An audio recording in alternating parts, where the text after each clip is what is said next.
A narrow strip of light illuminates on the gravel surface from the eastern direction. It spreads with the passing winds. Mist moistens the rainforest, and a gush of sand swirls over the Sahara deserts.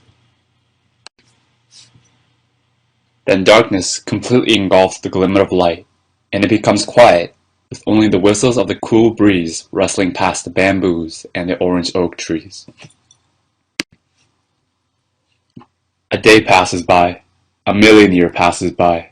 The tenacious tides of the Pacific, Indian, and Atlantic Ocean scrapes away the rock surface, slowly eroding and dividing the large rock. 60 million years passes by. The rock surface diverges into multiple landmarks, withholding its native genera, but also hosting invading foreigners. The genera begin to blend. The native and foreign genera produce a new life, like the ostrich fern. These ostrich ferns stand their ground proud in both current North American and Asian landmarks.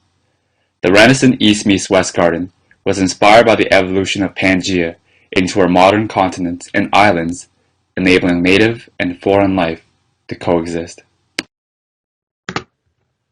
The East Garden. The East-West Garden, inspired by the role of Eastern studies at Renaissance, creates a space in which similar plant species from opposite sides of the world can be seen side by side. This allows the observer to detect similarities between these species, but also forces the observer to notice the striking differences in color, shape, and size that set them apart.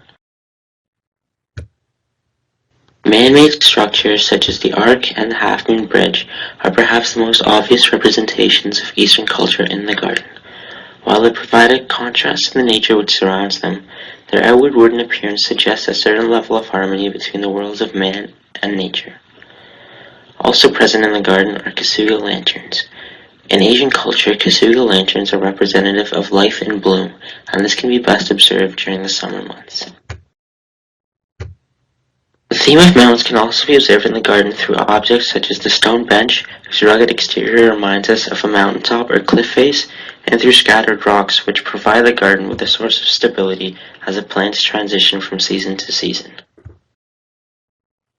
The pairing of the lantern and the red dragon Japanese maple is representative of Eastern culture in that dragons, the color red, and lanterns are all symbols of festivity in the East. Continuing with this theme of festivity, the colors pink and red play a large role in the center of the garden through the Korean pink forsythia, red jade crabapple, and the Japanese maple, as well as the pink star magnolia. These colors are representative of the East Asian color palette and are also representative of festivity and life.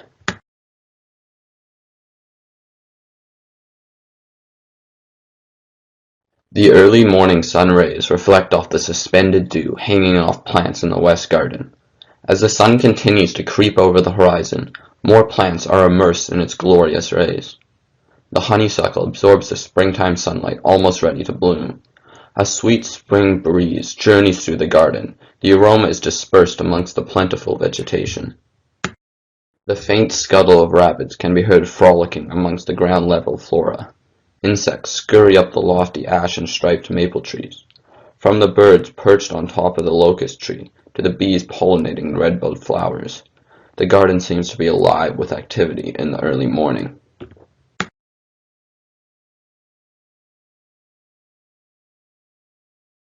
As students stroll through the garden, they are often caught reminiscing after seeing plants from their home countries. Some may stop and breathe in the serenity and peace as a needed break from their stressful lives. The Western Garden symbolizes the Western world sharing a garden with the Eastern plants. It displays Waterloo's rich diversity and inclusiveness.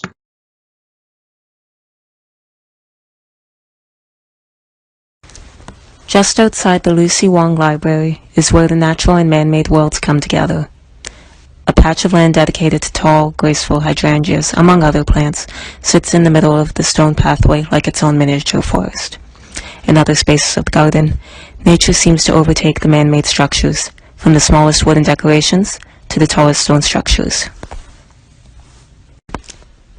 It is here in this tranquil garden where the East has become reunited with the West from millions of years ago. The East and the West are not only united, but united naturally through the plants.